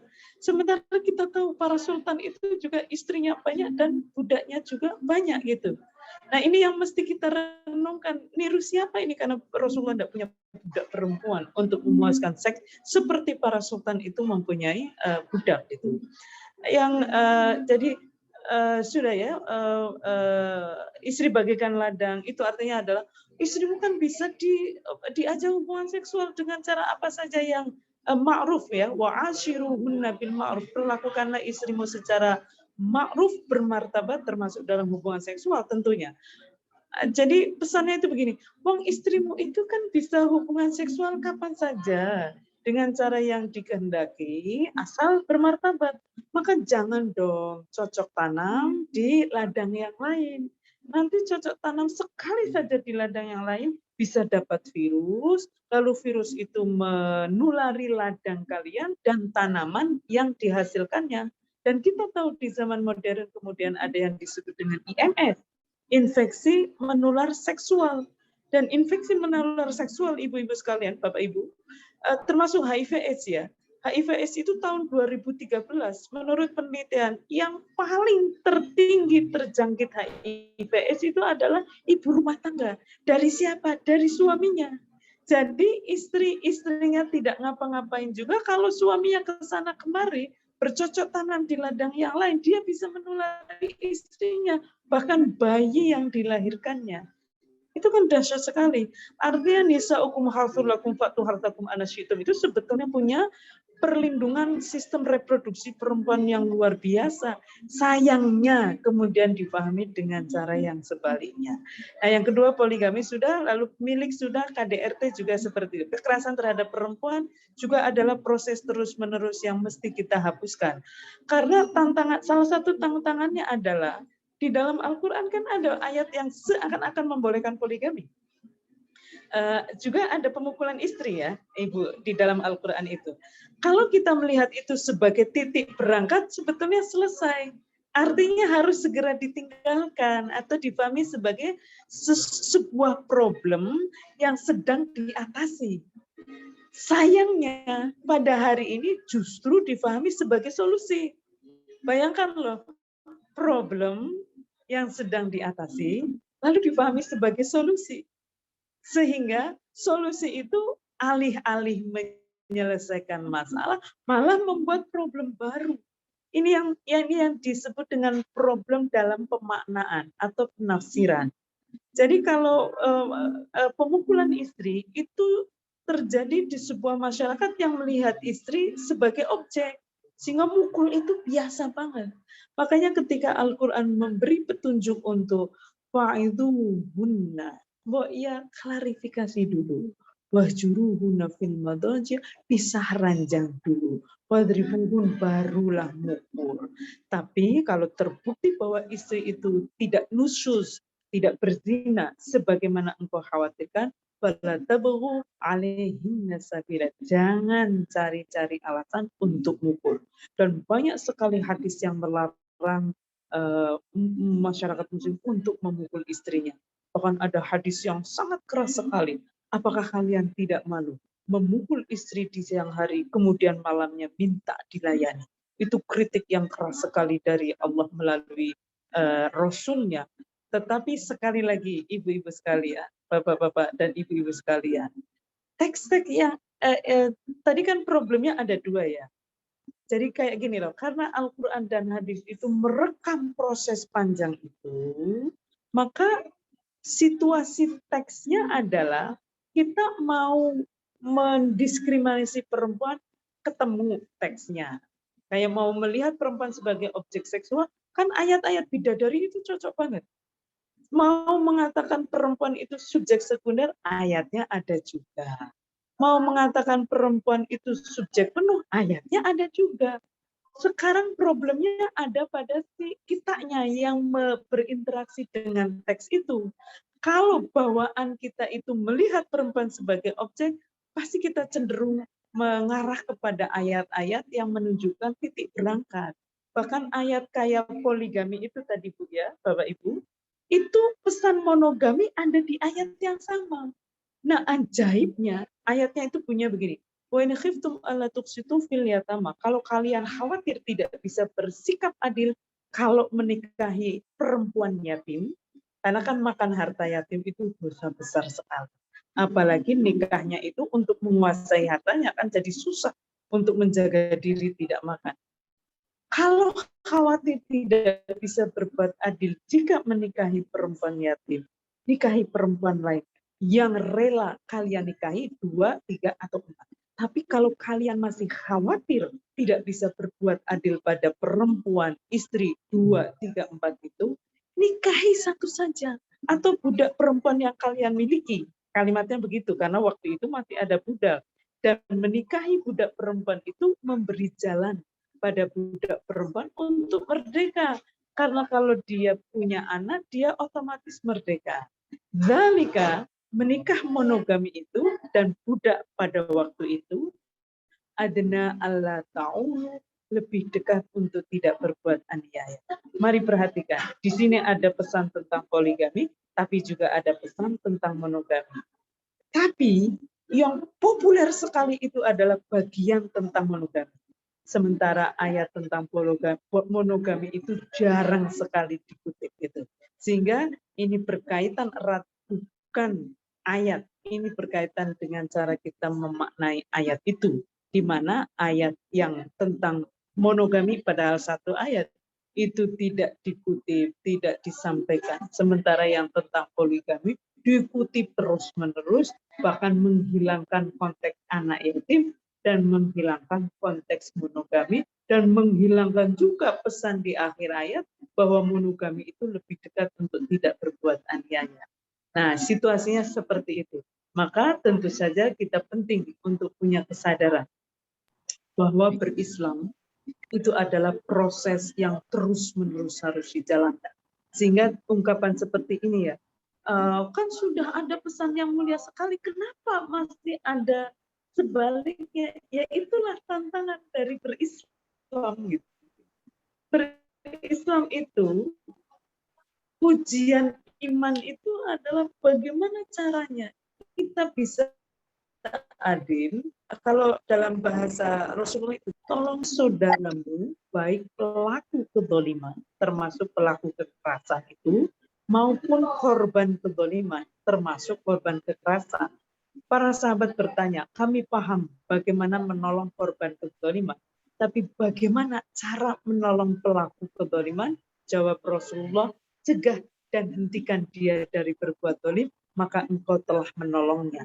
Karena itu kita semua mesti bisa menjadi generasi muslim yang kuat, termasuk perempuan. Mengapa? Karena hanya dengan menjadi generasi muslim yang kuat, kita bisa melindungi diri sendiri dan pihak lain, baik dari menjadi pelaku kezaliman maupun menjadi korban kezaliman. Maka berislam sekali lagi adalah proses terus-menerus sepanjang hayat untuk tidak menjadi pelaku kezaliman, menghentikan kezaliman, dan melindungi siapapun yang sedang menjadi korban kezaliman. Atas dasar, jadi melakukan itu sebagai bagian dari panggilan iman kepada Allah. Saya kira itu nih, Prof. Ayang dan Ibu-Ibu sekalian, insya Allah sudah menjawab apa yang tadi ditanyakan. Monggo, jika mau Terima kasih banyak ke Bu Ustadzah Dr. Nur Rafi'ah. Karena waktu terus berjalan, sebagai penutup ada komentar dan penutup dari Bu Julizar, Ketua Koordinator Pengajian Diaspora WNI Darul Yakin. Silakan Bu Julizar Nurbani.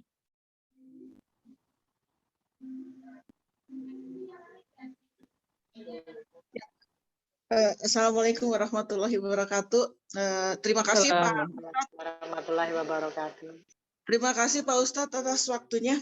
Ini saya hanya ingin mengomentari saja tentang topik yang really interesting, menarik sekali. Seperti yang Ibu Ratna bilang, sayang sekali bapak-bapak nggak mendengar ini. Sayang sekali ya. Jadi begini, yang saya tangkap adalah bahwa perempuan itu ternyata harus pintar. Pintar, pandai bukan berarti kita harus diwajibkan sekolah tinggi-tinggi, tapi seperti yang ayat Al-Quran bilang, ikro, baca dari mana-mana, cari informasi kemana-mana.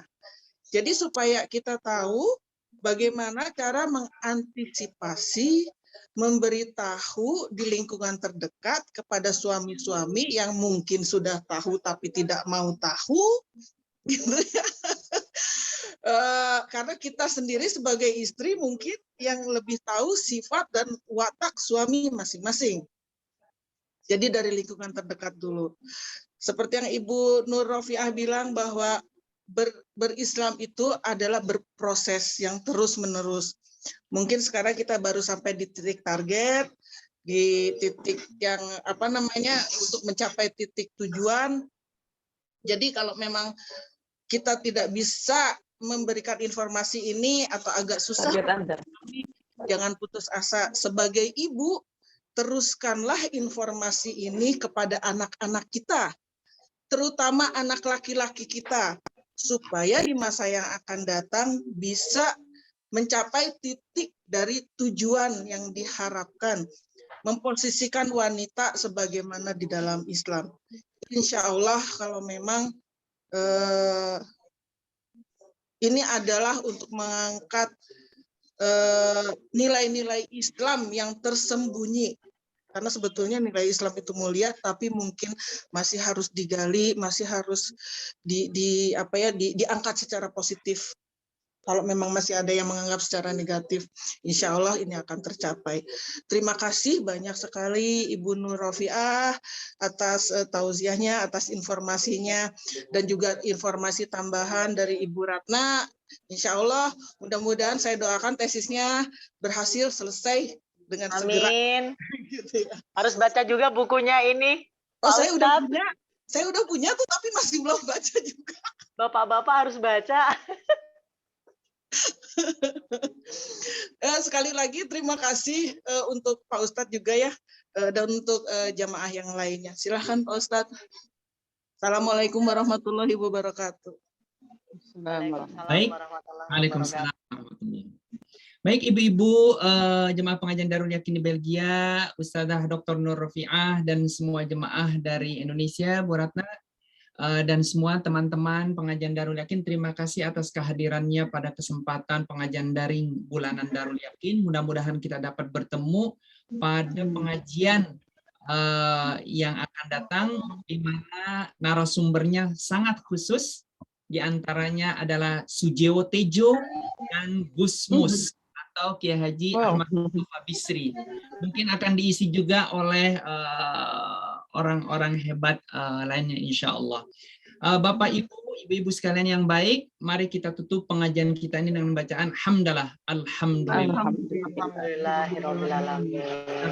Doa kafaratul majlis, subhanakallahumma wa bihamdika asyhadu an la ilaha illa anta astaghfiruka wa atubu ilaik. Dan kita tutup dengan membaca surah Al-Asr. Bismillahirrahmanirrahim. Wal 'asr innal insana lafi khusr illa alladziina aamanu wa 'amilus shalihati wa tawassaw bil haqqi wa tawassaw bis sabr. Ibu, mohon maaf jika ada kekeliruan kesalahan, yang benar datang dari Allah dan Rasulnya, yang keliru karena kekhilafan kami. Terima kasih Ibu Dr. Nur Rofiah, Bu Julizar. Sampai bertemu di pengajian yang akan datang insya Allah. Terima kasih semuanya. Salam Assalamualaikum. kenal semuanya. Maaf dari Indonesia ini. Terima kasih hadir. Terima kasih. Terima kasih Bu Julizar. Sama-sama. Assalamualaikum. Waalaikumsalam warahmatullahi wabarakatuh. Assalamualaikum Terima kasih Bu Nur Rofiah. Terima kasih, Prof. Ya, nanti saya hubungi lagi di WA Bu Nur Rofiah. Insya Allah. Terima kasih. Amit ya. Ya, terima kasih. Silakan. Terima kasih Bu. Haji keadilan gender Islam. Assalamualaikum. Waalaikumsalam warahmatullahi wabarakatuh. Terima kasih Kang Anton, terima kasih Pak Ustadz. Kami hatur nuhun. Mudah-mudahan pengajian bulan depan lancar. Ya, amin, amin. Nah, enaknya tanggal 25 Desember hari Sabtu atau 26 Desember hari Minggu, Bu Julizar, Kang Anton? Saya Samina Watona A. Ya, siap-siap. Ngerinya saya khawatir dengan keluarga campuran dengan Indonesia Belgia ini kan, takut misalnya mau liburan Sabtunya itu kan libur nasional. Iya. Tapi kalau 25 orang Natalan di sini biasanya 24 malam. Jadi 25 bisa. Ya, enggak, 25 itu dia mengunjungi keluarga, biasanya begitu. Jadi Enggak bisa seminggu sebelumnya gitu Pak Ustadz ya. Oh, seminggu sebelumnya. Oke, jadi tanggal berapa tuh? Berarti saya harus takutnya tanggal berapa tuh seminggu sebelumnya? Atau hari Sabtu tanggal 18 gitu. Bentar. Oh. Kalau 19 acara sahabat ya?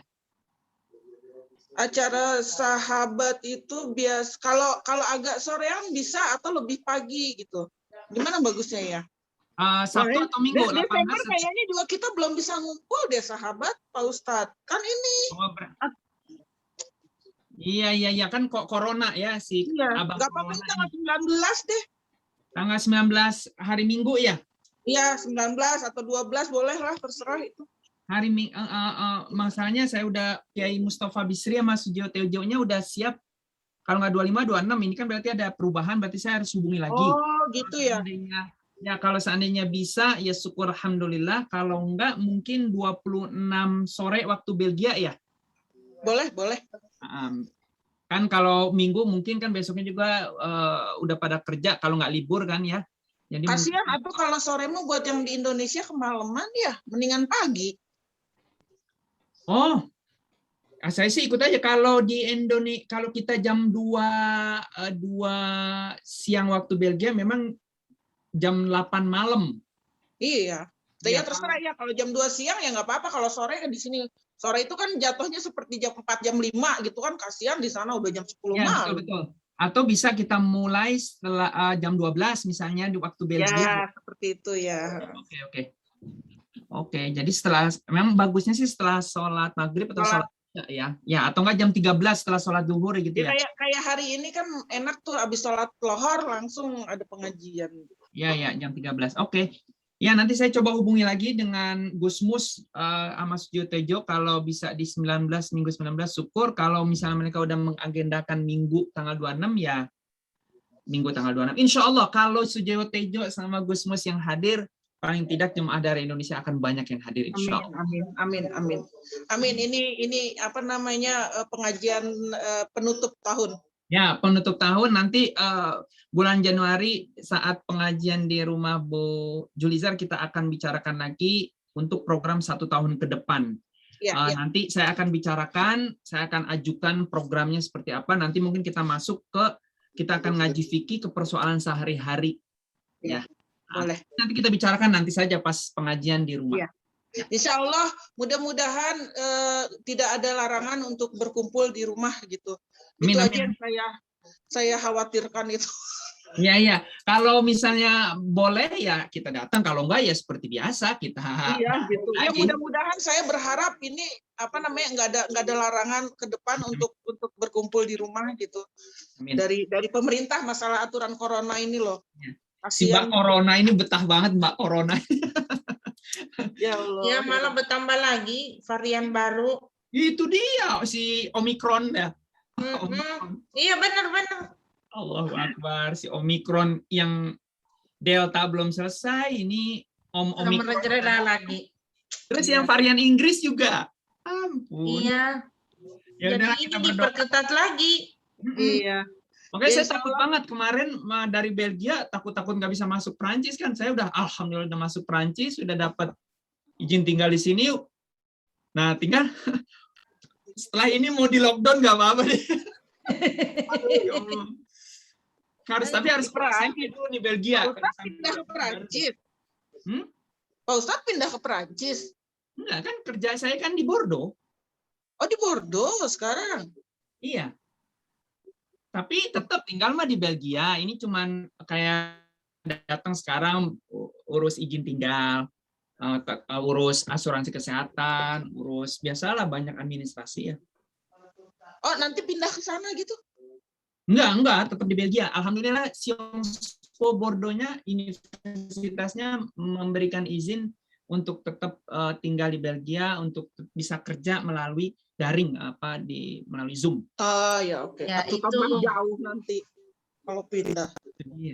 Iya. Ini nih lagi di hotel. Bu Julizar, Bu Leli, terima kasih Kang Anton. Terima kasih. Sama-sama. Oh ya Bu Parwati, Bu Tutus ini pamit. Iya, Kang Anton. Terima kasih semuanya. Ini jauh-jauh. Sehat-sehat semua ya. Assalamualaikum warahmatullahi wabarakatuh. Waalaikumsalam warahmatullahi wabarakatuh.